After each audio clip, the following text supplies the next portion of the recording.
esquecemos da oportunidade, o momento em que, tão importante, quantos de nós preferimos ficar no desespero, nas reclamações, no desânimo, né? Imaginando o pior, imaginando as consequências disso, daquilo outro, esquecendo que, né, as atitudes mais adequadas são essas que muitos de nós tomam no dia de hoje, que é reflexionar, tomar atitudes internas, orar, pedir, né, trabalhar para a modificação das realidades que possivelmente possa acontecer no sentido negativo. Mas quando nós trabalhamos juntos e buscamos a conquista através do bem, as realidades boas são muito mais prováveis de acontecer, porque elas já começam a acontecer no momento em que nós agimos. Então a gente fica muito feliz de poder ver que nós aqui no centro, as pessoas em casa, e obviamente espalhados pelo mundo, nesse momento, tomam atitudes ativas no bem. E nosso tema de reflexão no dia de hoje é sobre a reforma íntima.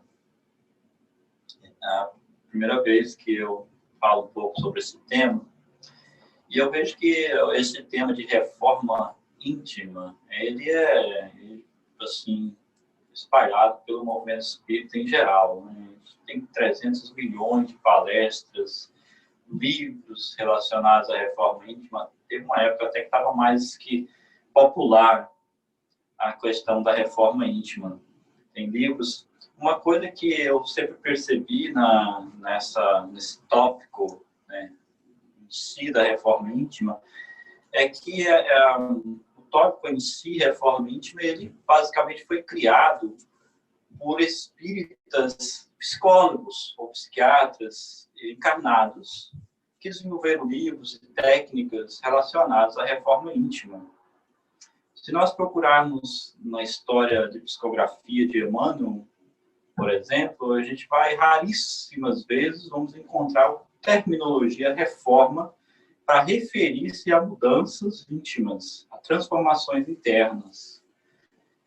A gente lê constantemente os livros de Emmanuel e raríssimos são as vezes que eu encontro esse termo de reforma.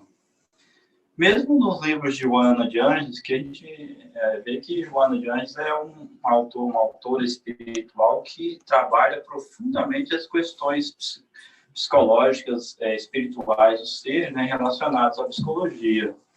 E mesmo nos livros de Joana de Ângeles, são pouquíssimas as vezes que nós encontramos a terminologia reforma para referir-se à nossa intimidade, para referir-se às nossas transformações.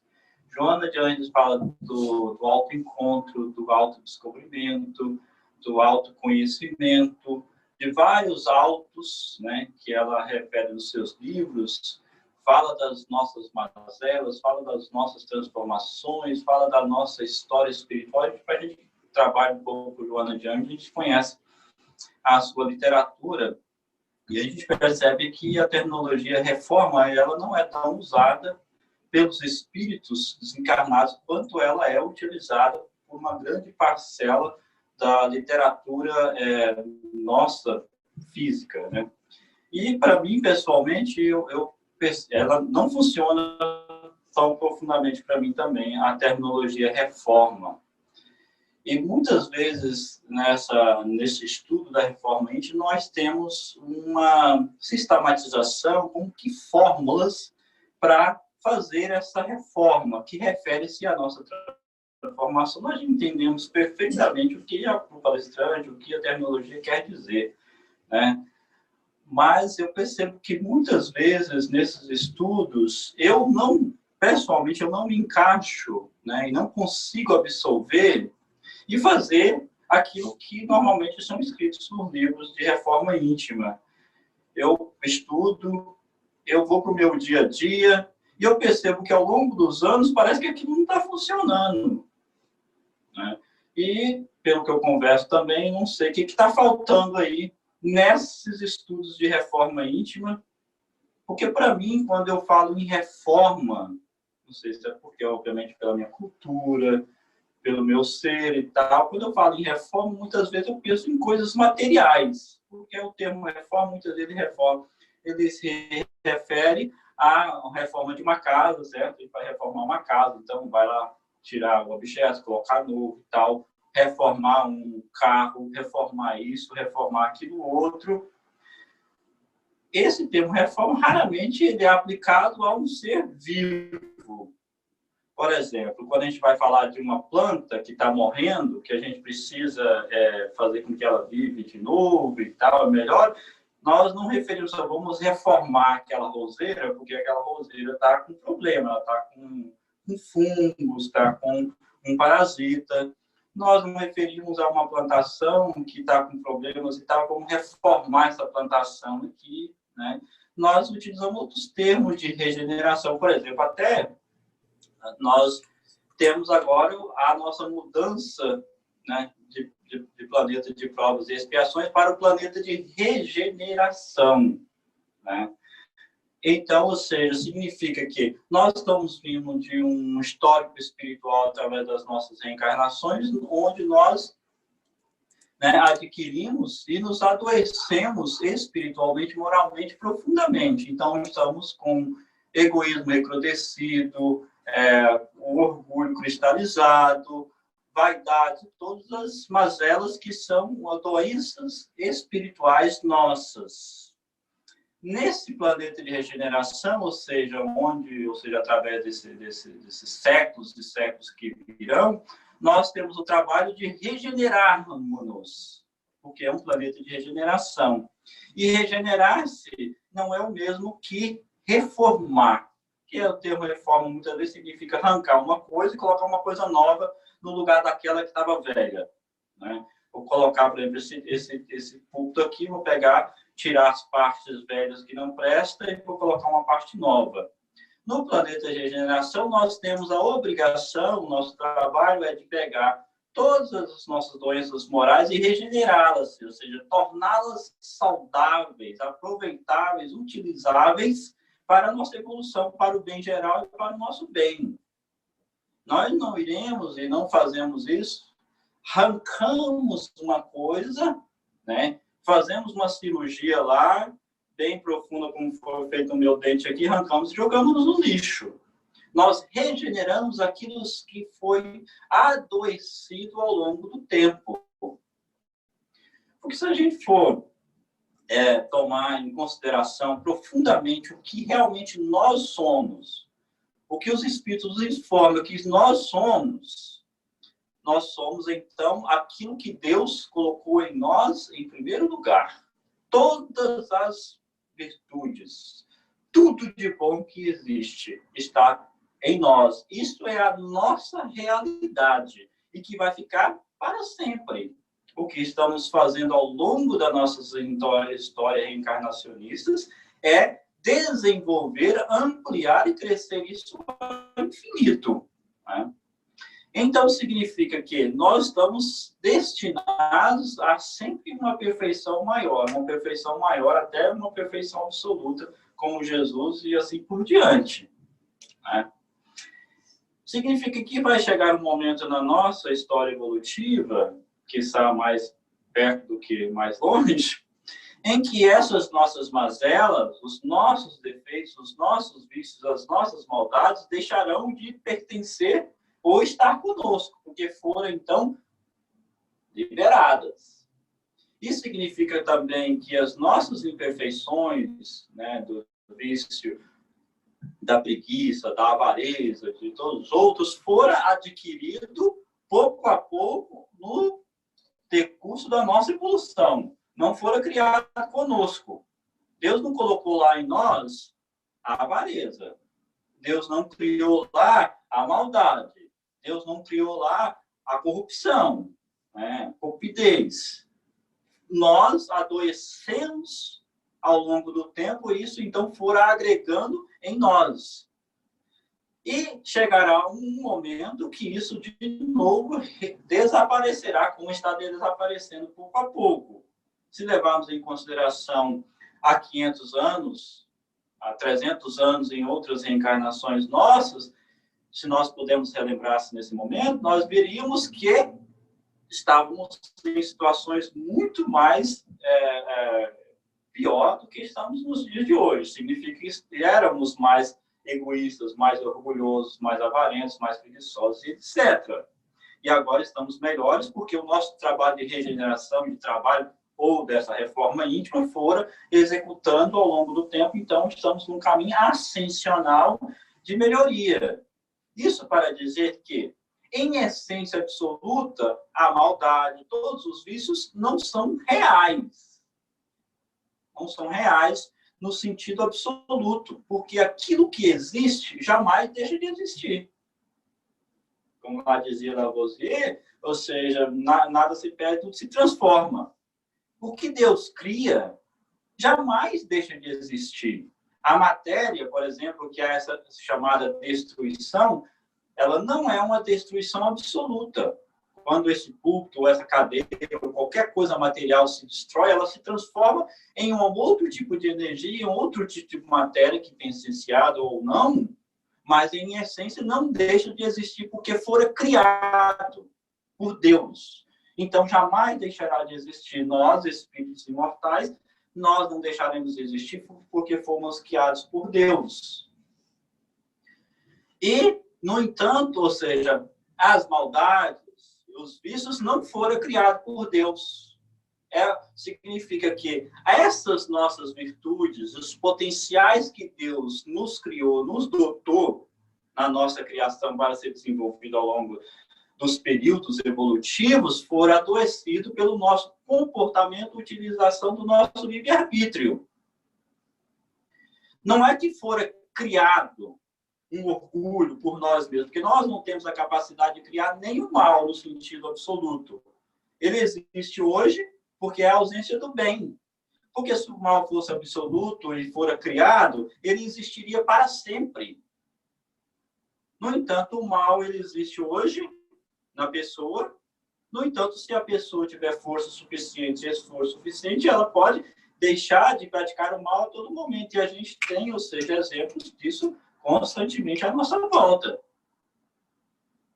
Então, ou seja, significa que nós teremos que trabalhar constantemente o desenvolvimento destas virtudes, destes potenciais que Deus nos deu, que Deus nos dotou, para que, então, nós, primeiro, regeneremos aquilo que está adoecido e também, em outro sentido, desenvolveremos aquilo que nós vamos descobrindo.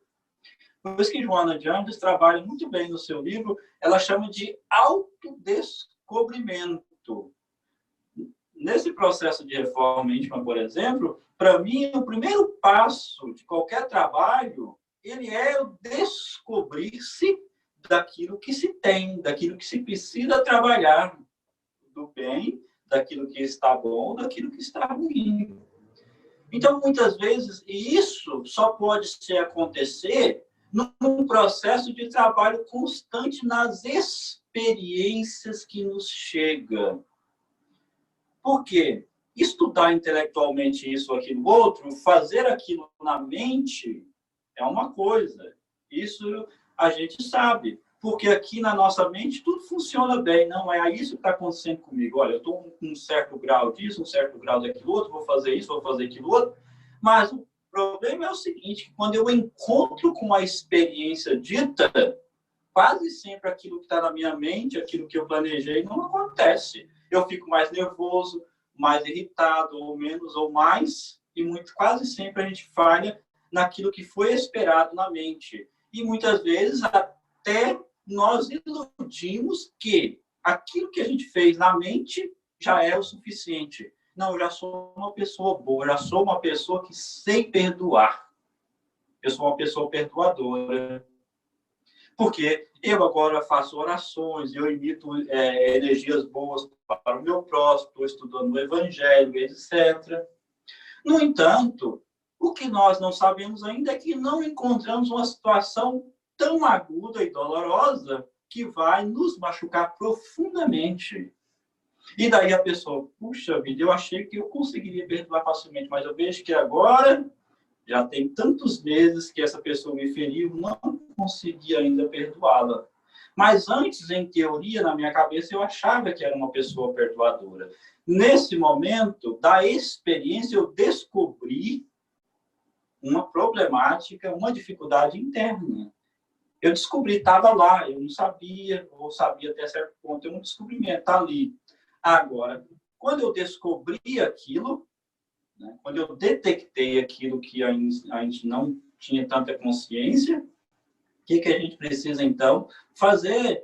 Então, trabalhar, conhecer, descobrir uma coisa e conhecer uma coisa são dois passos diferentes. Eu descobri que tem aqui um microfone novo, né? Só que o que eu preciso fazer agora, se eu quero utilizar esse microfone novo, é conhecer o mínimo desse microfone, como ligar, como colocar a bateria, como funcionar. Então, eu descobri lá o problema interno, íntimo, né? O medo. Agora, o que é o medo?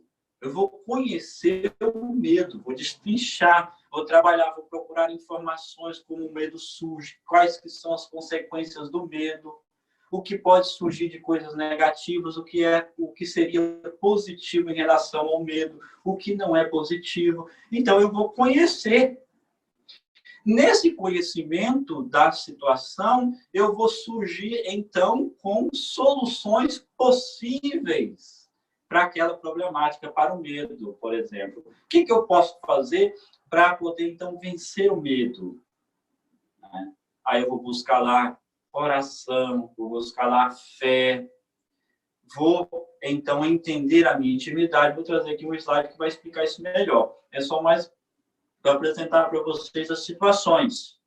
Então, ou seja, nesse processo de reforma, o que nós precisamos levar em consideração é que somos seres com milhões de variantes e que cada pessoa tem um histórico evolutivo diferente, apesar de estarmos mais ou menos no mesmo nível.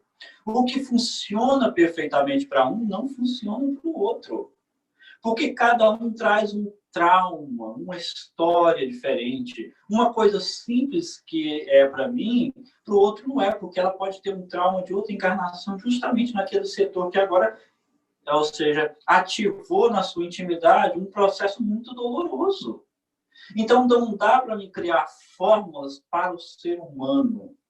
E uma das dificuldades nossas na Terra é que nosso vocabulário, os espíritos cansam de falar isso, é muito pobre. Nós, por exemplo, para referir-se à nossa intimidade, para referir-se ao nosso espírito imortal, quase sempre estamos utilizando de quê? De terminologias que se referem à matéria, a coisas exteriores, a reforma de prédios, a isso, aquilo, outro, até as terminologias de guerra. Para falar de um processo de trabalho íntimo, nós utilizamos de quê? De batalha. O que é batalha? É guerra. Nós utilizamos de briga, estou com uma briga íntima. É uma terminologia violenta. A gente vai perceber que para referir-se a processos íntimos nossos, nós estamos buscando terminologias e palavras que são utilizadas no exterior. E quase sempre nós estamos utilizando as mesmas palavras de coisas negativas para referir-se a coisas positivas em nós. Para a gente entender quão pobre e difícil é ainda para a gente enquadrar-se, para a gente entendermos.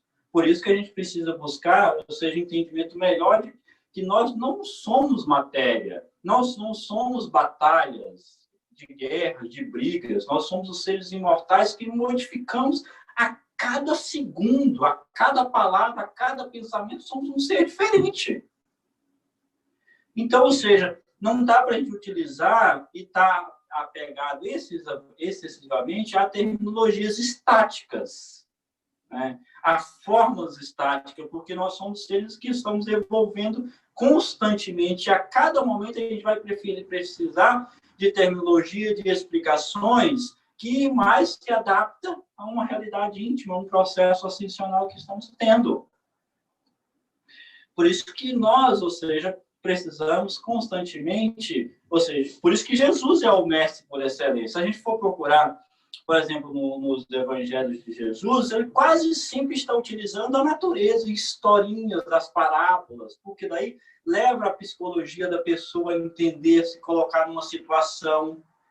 Ele vai utilizar de semente que cresce, que germina, vai utilizar-se de uma erva, de uma planta, de uma árvore, de uma montanha, de seres muitas vezes vivos e constantes, imóveis, como somos nós. Jesus, raríssimas vezes, ele utiliza de uma forma assim, bem seca, por exemplo, dizer dessa forma. Ele vai captar a imortalidade do ser e vai tentar colocar num contexto onde que a gente perceba ali uma transformação constante. Por isso que ele está sempre levando os discípulos a observar, a colocar-se numa exemplificação. Daí a gente pode nos adequar mais.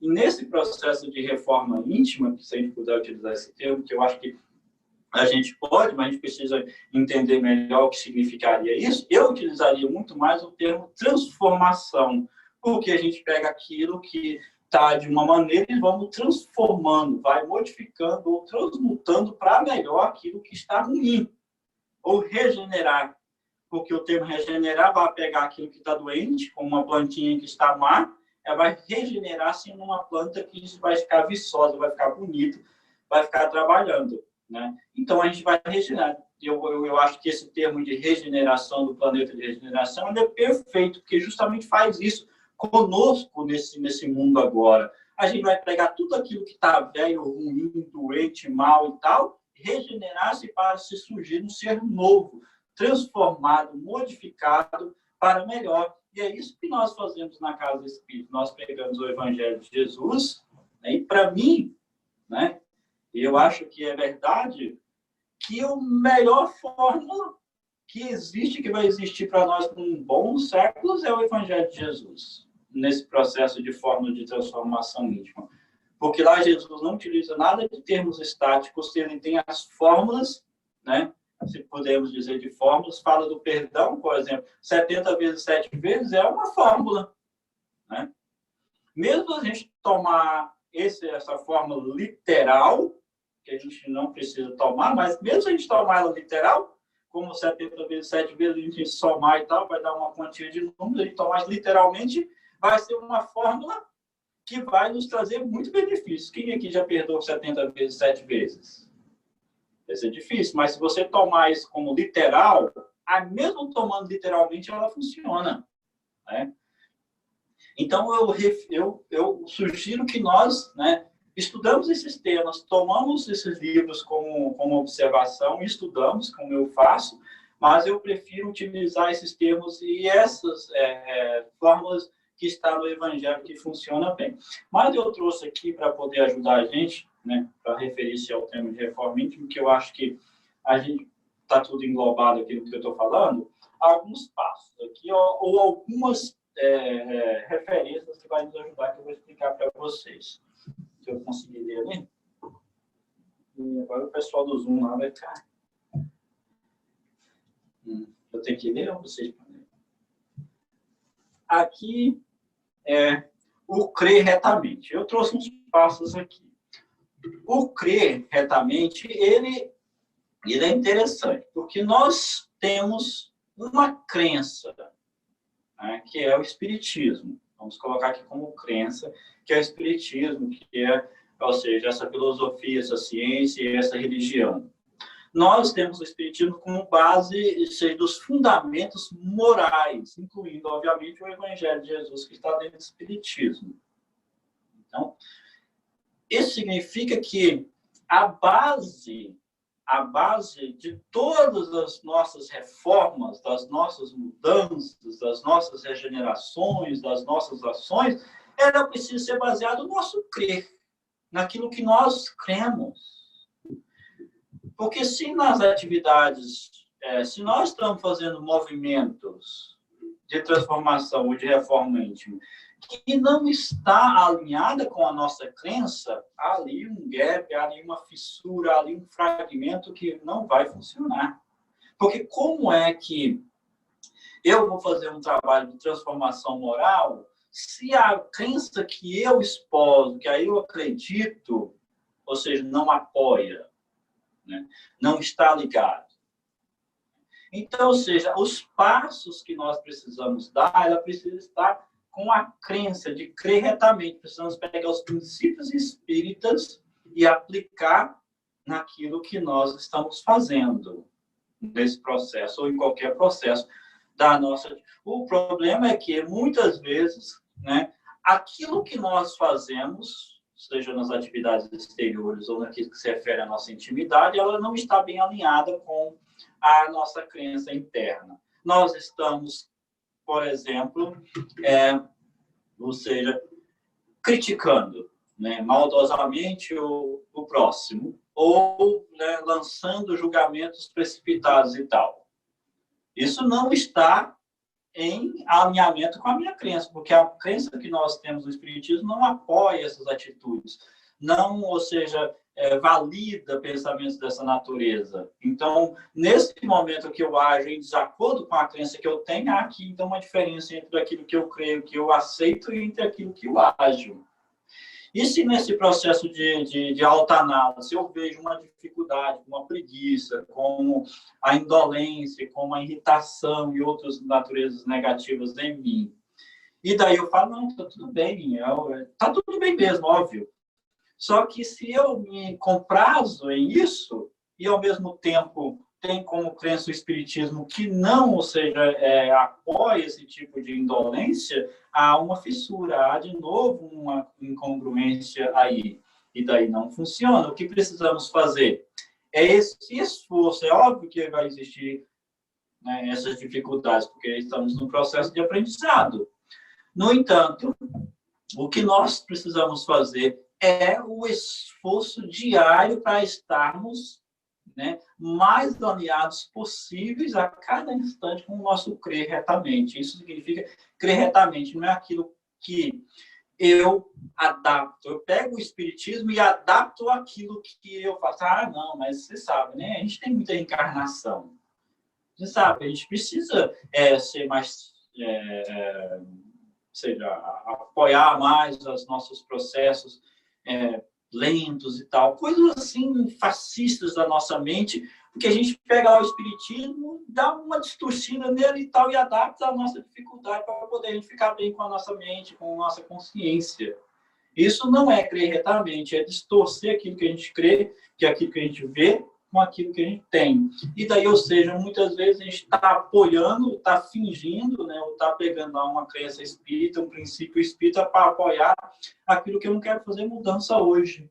Ah, não, eu tenho muita raiva dessa pessoa e tal, mas eu estou sem força e tal, vou deixar para outra vida. Isso é uma crença incorreta.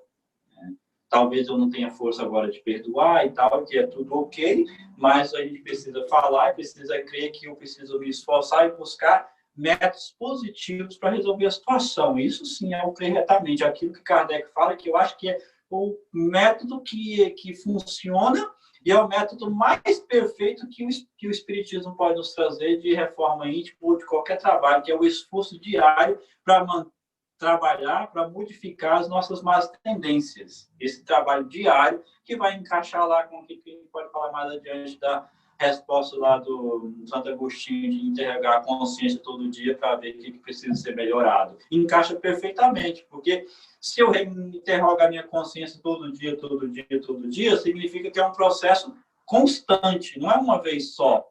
Ele não falou assim, você interroga a sua consciência e vai estar tudo resolvido. Kardec também falou assim, olha, é um processo que tem que fazer todo dia, dias forçados. Não é uma coisa estática que é feito do dia para a noite, eu estudei lá, agora eu sei que precisa ser feito. Não, é uma coisa repetitiva. E um outro processo é querer retamente, né? É no sentido de que nós precisamos alinhar aquilo que eu creio e vou querer, vou buscar. Então, no momento surge que eu preciso querer vencer a minha má tendência, do orgulho, né? Daquela autoimportância exagerada de que eu sou o melhor, que nós somos, né, pessoas privilegiadas e tal. Eu sou espírita, sei de reencarnação, de obsessão, desobsessão, de mundos, de regeneração, de não sei o quê. Então, ou seja, eu sou a pessoa que sabe tudo que enquanto a outra pessoa muitas vezes não sabe nada. Há muito disso, e a gente sabe que está em nós mesmos, em algumas instâncias. O que eu preciso fazer? Eu preciso querer modificar isso. Não só no sentido intelectual, mas no sentido íntimo. Vou fazer que esforço eu preciso fazer? É deixar acontecer a revelia do tempo, né? Ver que as pessoas possam me entender as minhas dificuldades? Não. Significa trabalhar a humildade. Trabalhar a humildade. Buscar, ou seja, servir o próximo sem interesse. Buscar situações onde eu me sentiria humilhado, porque não é situações que nos humilham, mas muitas vezes nós nos sentimos humilhados em certas situações. Para a pessoa orgulhosa, é um exercício fantástico, porque ela vai procurar a situação onde ela vai se sentir humilhada. Ela se sentindo humilhada, ela vai ver como é, ou seja, fazer as outras pessoas se sentirem humilhadas, se sentirem inferior. E daí, ou seja, ela vai procurando esses passos que vai, ou seja, trabalhando o orgulho dela. E daí, ou seja, ela não vai, ou seja, procurar situações onde ela mais exalta ainda o seu orgulho. Isso não é querer retamente. Querer retamente é buscar os passos que podem funcionar. Né? A buscar, ou seja, conhecer o que me faz orgulhoso, ou seja, ativa o meu orgulho. Eu descobri que sou orgulhoso, ou sei que sou orgulhoso, mas se eu não conheço as particularidades do meu orgulho, vai ficar difícil. Porque eu não sei quais as situações que estão mais ativando o meu orgulho. As situações podem ser o poder, pode ser a palavra, pode ser o conhecimento, pode ser situações simples de dizer. E isso só a pessoa vai poder dizer. Eu não posso falar para vocês aqui, por exemplo, que ser músico, um bom violinista, faz a pessoa orgulhosa. Para umas pessoas, isso é um motivo de muito orgulho, vai exaltar o orgulho dela, mas para uma grande maioria não vai fazer. Então, não há como um palestrante ou qualquer escritor de livro apontar uma coisa que funcione para todo mundo. Nós precisamos investigar. Detectei o orgulho, que certamente nós temos, é procurar os momentos em que esse orgulho vai surgir mais. E, para dizer a verdade, gente, vamos ser muito francos para a gente tirar a hipocrisia de lado. Que os problemas maiores, que são orgulho, egoísmo, esses problemas mais comuns nossos, nós sabemos que temos eles e sabemos quase sempre os momentos mais agudos deles. O que nos falta mesmo é a ação. Isso é óbvio para a gente, que muitas vezes a gente fica pensando que está precisando mais de estudo para descobrir tudo isso. Mas, bem, na verdade, é que os problemas maiores, a gente já sabe deles. A nossa maior dificuldade, eu penso, não é de saber que a gente está orgulhoso, que a gente é egoísta e tudo isso. O problema maior não é justamente descobrir as particularidades disso tudo e como funcionar, como trabalhar. Ou ter a coragem, o estímulo, porque em essência, quase sempre a gente precisa do estímulo, da coragem, né, para poder fazer esse trabalho de transformação, de regeneração e de reforma íntima. Nós detectamos lá o orgulho, a avareza, o pessimismo, e daí está faltando estímulo. Não, meu Deus do céu, humanidade, planeta de regeneração, causa, obsessão. E daí junta essas dificuldades todas e a gente precisa do estímulo para continuar. É daí, ou seja, que a gente vai buscar, né? Por isso que o Espiritismo é tão cheio de resourceful, né? Cheio de poderes, podemos dizer assim. A fonte generosa, onde a gente vai achar os estímulos, né? O Evangelho de Jesus, onde fala do bem-aventurados aqueles, né, que sofrem, aqueles que buscam a justiça, tem lá, ou seja, o reino de Deus, tem, ou seja, aquele que vai fazer o bem receberá 100 por 1, 60 por 1. No Evangelho de Jesus tem estímulos suficientes para a gente continuar, para a gente enfrentar as batalhas. E, ou seja, cada vez que a gente vem no centro espírita, ou veja uma palestra online, alguma oração, a gente sabe que a gente está rodeado, que a gente temos o suporte, somos pessoas que recebemos suporte. O que mais os Espíritos querem para nós é a nossa transformação, a nossa melhoria. E qualquer mínimo movimento que nós fizermos nessa direção, estaremos rodeados, estaremos envolvidos em um suporte inimaginável para que isso possa acontecer. O que eles mais querem, estão esperando isso. Amigos e mentores estão esperando isso há séculos, agora que eles veem. É como a gente vê uma criancinha lá que a gente está esperando, olha, já está se tornando adolescente, a gente viu aquela fagulhinha saindo, opa, vamos aguar essa plantinha aí que precisa crescer. Então, os Espíritos estão assim conosco. Então, a gente tem um suporte, a gente precisa se sentir cada dia suportado. E esse mergulho nas meditações espíritas, nas preces, nas orações, nas lições, nos livros que demonstra a regeneração, que demonstra essa modificação de espíritos que antes eram trevosos, agora trabalham no bem, etc., favorece a gente, porque a gente percebe que a gente é essa mesma humanidade, que o nosso caso não seria diferente de tantos outros.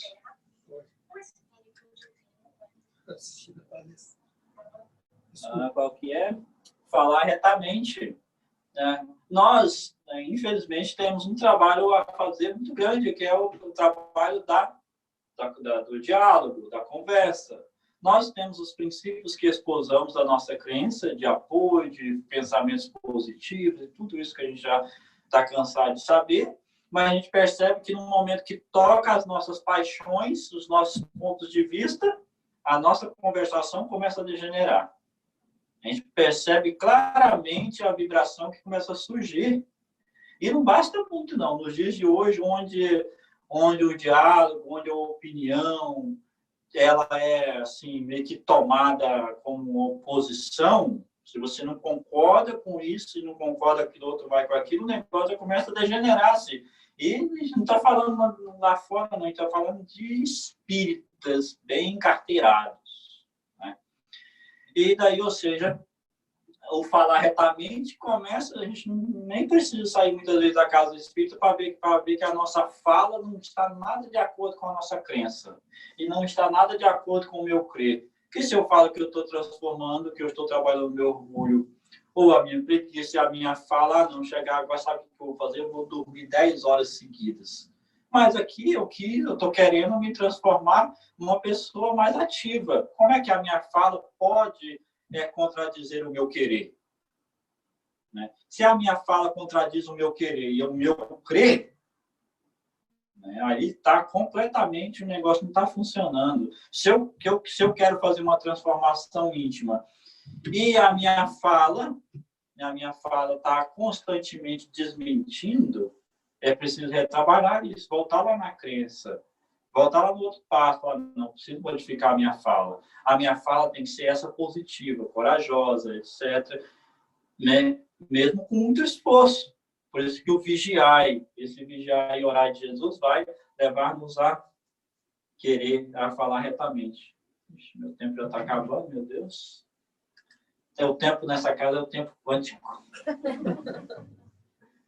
E vem o operar retamente. A gente precisa querer retamente, falar retamente e operar retamente. Porque falar, principalmente nos dias de hoje, né, é tão simples. Fazer estudos, qualquer hora de estudos, de trabalho, de pesquisa na internet, etc., você fala. Você até se torna um expert em qualquer ciência, muitas vezes em poucas horas, né? Para falar no público ou para convencer uma pessoa, para demonstrar que você talvez é meio inteligente e tal, e sabedor das coisas. Agora, a sair dessa fala para poder a operação, né, é uma questão bem difícil.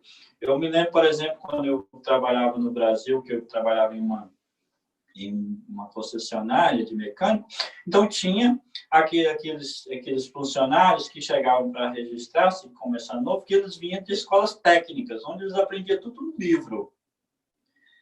E daí eles chegavam naquele trabalho e eles achavam que eles sabiam tudo, entendeu? Ia ser bem facinho, né? Porque já tinham lá tirado as notas bonitas nos livros e tal, de técnico, só que na prática lá, do dia a dia, a gente via que os coitados, nos primeiros dias, começavam a desistir, porque entre aquilo que eles aprendiam nos livros e na prática, era uma grande diferença. Então, nós aprendemos nos livros, nós falamos bonito, falamos dessa reforma íntima, da transformação, da regeneração e tudo. No entanto, o nosso operar fica a desejar. Eu me lembro da última vez que eu vim fazer a palestra aqui, que todo mundo gostou. Quando eu saí ali, eu passei no Dom Quinones lá, a atendente lá me deu meio que fora, entendeu? Eu lembro que eu fiquei meio nervosinho, entendeu? Já quase mandei ela para o planeta lá de primitivo, entendeu? Eu pensei, acabei de sair de uma palestra onde a minha fala fora agradável, eu falei de perdão, falei de tolerância, não passou nem 20 minutos e eu caí lá na sombra, lá no umbralzão. Para a gente ver que entre o falar e o operar é uma diferença muito grande.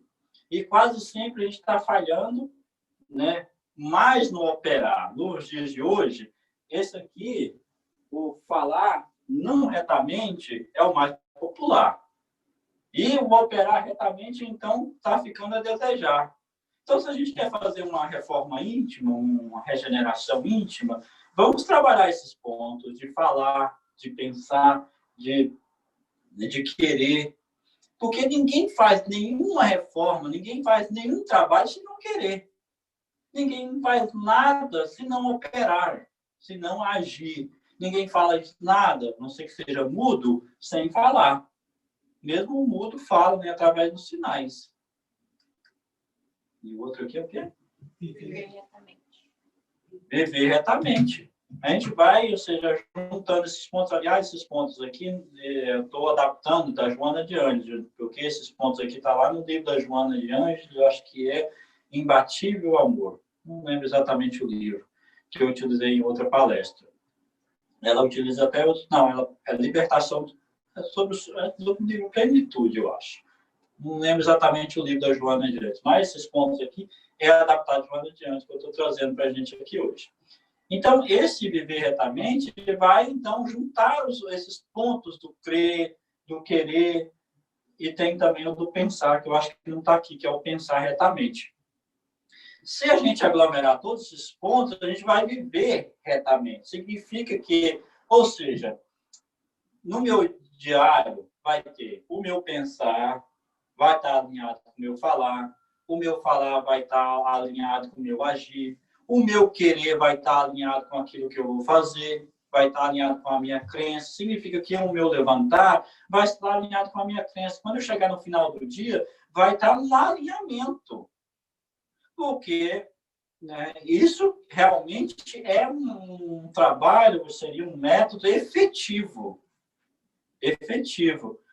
O que nos falta é justamente isso. Muitas vezes a gente está numa gangorra terrível, né? A gente crê retamente, num momento, no outro, a gente está faltando incrivelmente no nosso falar. De repente, o nosso pensar está, mesmo dentro da casa espírita, onde a gente deveria estar com um pensar mais profundo ali na lição, a gente está com o pensamento, numa disputa incrível, né, de negatividade, onde o pensar não está reto. Então, está numa gangorra, né, num desafio muito grande. O nosso trabalho é esse, diário. Ninguém está falando aqui que a gente vai alcançar uma sinfonia nisso aqui, onde todas essas notas vão entrar e sair de nós com perfeição. Mas se a gente não perceber e envidar esforços para colocar isso aqui em prática, nada que eu acho que a gente trabalhar na nossa intimidade em termos de transformação vai funcionar. E tem aqui o esforçar retamente. Nossa, tem muitos passos, né, que são incríveis, ou que significa que nós fazemos isso aqui em ordem. Né? Em ordem. Claro que nós já temos a nossa crença, tantos anos de estudo, então temos uma crença, pelo menos, intelectual. Daí a gente vai fazendo o que? A gente vai transfundindo, né? Pegando esse crer retamente, ele vai impregnando, vai trazendo esse tempero para tudo que a gente faça. A gente vê que aquela pessoa é espírita, como dizia antigamente no Brasil, pelo seu comportamento. O comportamento da pessoa dizia da sua crença, que hoje em dia não é bem assim mais, né? A gente não descobre tão cedo que a pessoa é espírita, a não sei que ela fala. É difícil diferenciar hoje em dia o espírita ou da pessoa comum, porque o comportamento está igualito. Então, ou seja, só que a gente vai, né, como está lá no Evangelho do Espiritismo, os meus discípulos serão reconhecidos por muitos se amarem. Então, se a gente amar mais e mais, a gente vai ser reconhecido. Então, ou seja, que a nossa crença vai ser o label nosso de as pessoas nos conhecer. Não, Adriano é espírito, Adriano é cristão, Adriano segue Jesus, porque, veja bem, o comportamento dele. A crença está falando através de nós. A crença nossa está falando através do nosso falar, do nosso querer e do nosso esforçar. Nós falamos de múltiplas reencarnações, falamos que o mal é temporário, que o caos é temporário, que toda situação que nós estamos vivendo na Terra é temporária, que são lições verdadeiras para a nossa transformação e para a nossa estruturação moral. No entanto, se o nosso esforço não mostrar, ou seja, uma continuidade, a gente luta alguns dias, faz uma peça uns dias, um ano de pandemia, a gente já está nocauteado. Já está que nem todo mundo espraguejando, falando quando é que esse vírus vai embora, que todo mundo está morrendo, etc. Muitas vezes dando o maior barraco. Que tipo de esforço é esse? O nosso esforço é esse de continuidade evolutiva, que se não se vence numa encarnação, venceremos em outra através do esforço contínuo e para sempre. Então, não é um esforço de um dia, onde eu sei que eu sou um espírito imortal, que carrega uma bagagem muito grande, como é que eu vou querer me esforçar por um dia só? Como é que eu vou querer me esforçar por uma década só, ou por uma vida só? Eu não sou um espírito de uma vida, eu não sou o espírito que me transforma numa vida. Mesmo Paulo de Tarso, gente, que é o que é Paulo de Tarso, o apóstolo Paulo, que fez o que fez, ele não é um espírito perfeito. E eu garanto para vocês que ele tem que reencarnar de novo, ou já reencarnou, para algum tipo de trabalho. Ou outros apóstolos, apóstolo Pedro, João, não são espíritos perfeitos. Significa que tem que trabalhar ainda para poder evoluir em muitos sentidos. Né? Então, vocês terão que continuar esforçando. A gente, ou seja, e também, ou seja, se eu pudesse escolher uma pessoa, né, uma figura de transformação ou de reforma íntima, seria Paulo de Tarso. Que, ou seja, antes dele se tornar cristão, de aceitar Jesus, a gente via a figura que ele era. Ali, nos últimos momentos, ele trouxe a noiva dele para ver predejar uma pessoa inocente, para a gente ver o tipo de mentalidade, o tipo de crença errônea que ele tinha, ou seja, o crer dele era um crer errôneo. Imagina que Paulo ele tinha uma crença profunda no judaísmo, mas a crença dele, ele não estava de acordo com a ação dele. Como é que uma pessoa crê no judaísmo, que a terceiro ponto ou seja, é de compaixão, é de perdão, é de amor, e ao mesmo tempo apedreja uma pessoa lá no sinédrio? Não tem nada a ver com a sua crença, é aquilo que ele está fazendo, ainda mais trazer uma noiva para poder, ou seja, testemunhar um crime. Quando ele conheceu Jesus, ele transformou do dia para a noite. A gente vê no livro Paulo de Estevão que ele precisou um tempão para poder começar o trabalho. Ele até tentou, quando ele foi curado por Ananias, ele foi procurar um amigo dele lá. Mas o negócio não foi como ele pensava, né, que ia lá chegar e falar de Jesus, etc. Ele precisou ficar lá no deserto 2 anos.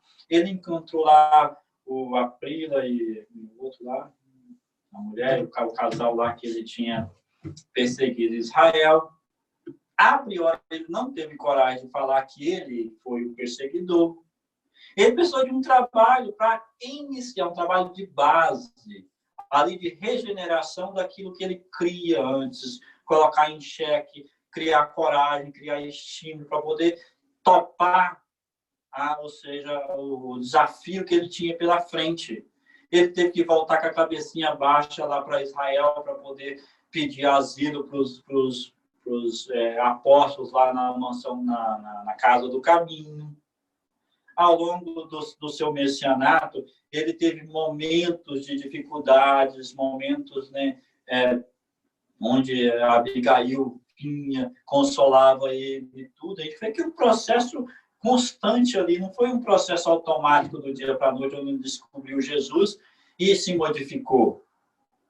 Há um processo onde nós temos que liberar daquilo que é nosso negativo. Nesse momento onde que vai liberando essas sombras em nós, o regenerando para a luz, a gente vai cada dia mais absorvendo o Jesus que a gente já encontrou. Paulo encontrou Jesus lá na via de Damasco, mas a absorção maior, com mais intensidade de Jesus, foi quando no seu desencarne. Nós encontramos Jesus em algum ponto da nossa evolução. Desse momento do encontro de Jesus até no dia de hoje, a gente vai absorvendo Jesus, absorvendo Jesus, absorvendo Jesus, no sentido das suas lições, do seu amor, como Paulo de Tarso fez numa encarnação. Nesse momento onde nós absorveremos no futuro Jesus com mais intensidade, onde nós efetuaremos a nossa cura mais real. Tem uma cura de Jesus que ele faz, acho que é o cego de Jericó ou o cego de Jacó? É um cego. Naquela época, os cegos precisavam utilizar de uma capa para poder identificar como cego. Era uma lei. Então, você via aquela pessoa com aquela capa, significava que era um cego. Então, Jesus aproximou do cego, né, que estava pedindo a cura. Então, Jesus perguntou para ele o que ele queria, o que desejas de mim. Então, o cego, né, respondeu que desejaria ver, desejaria recuperar a visão. E então, ele, né, ao responder Jesus, ele lançou-se da capa de cego antes de ser curado. Ele já tinha lançado-se da capa dele, de cego, e jogado fora, e falou para Jesus, eu quero ser curado. Jesus falou, então a sua fé te salvou. Mas a gente percebe aqui a ação inicial do cego. Ele lançou aquela marca que tipificava ele, que era a marca de cego, aquela capa que tipificava ele. Agora eu não preciso mais dessa marca que me tipifica como cego, porque agora eu vejo. E para ele ver, ele precisou lançar dessa capa que tipificava ele como cego. Para nós, ou seja, que não simboliza para nós nos identificar, para sermos curados mesmo com Jesus, precisamos lançar essa capa nossa de pessoas imperfeitas, de pessoas com as mazelas que a gente tem. Só nesse momento onde nós vamos deixando a nossa capa que nos tipifica como seres inferiores, como seres maus, etc., é que a gente vai absorvendo a cura que Jesus pode dar. Com certeza, aquele cego, nesse símbolo, significa que certamente em outras reencarnações, aquele cego já tinha lançado-se das suas imperfeições, daquilo que cegava ele para o amor de Jesus.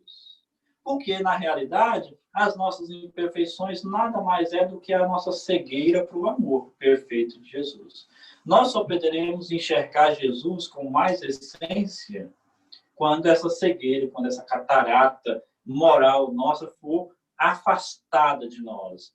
Mas isso só pode ser afastada nesse trabalho de lançar-se das nossas capas negativas, que existe não no nosso exterior, obviamente na nossa intimidade. Foi o que o cego fez, ele só conseguiu ver realmente porque lançou daquela capa. E nós só conseguimos ver a cada dia mais, né, a verdade absoluta, vivenciar a verdade e ver o amor absoluto quando a gente lançar dessas capas. Por mais que nós lançamos das nossas bravatas intelectuais, os nossos conhecimentos intelectuais, tudo isso não vai tirar a venda dos nossos olhos. Não há nenhum tipo de bravata e conhecimento que faça isso. Se fosse assim, nós já teríamos um mundo perfeito.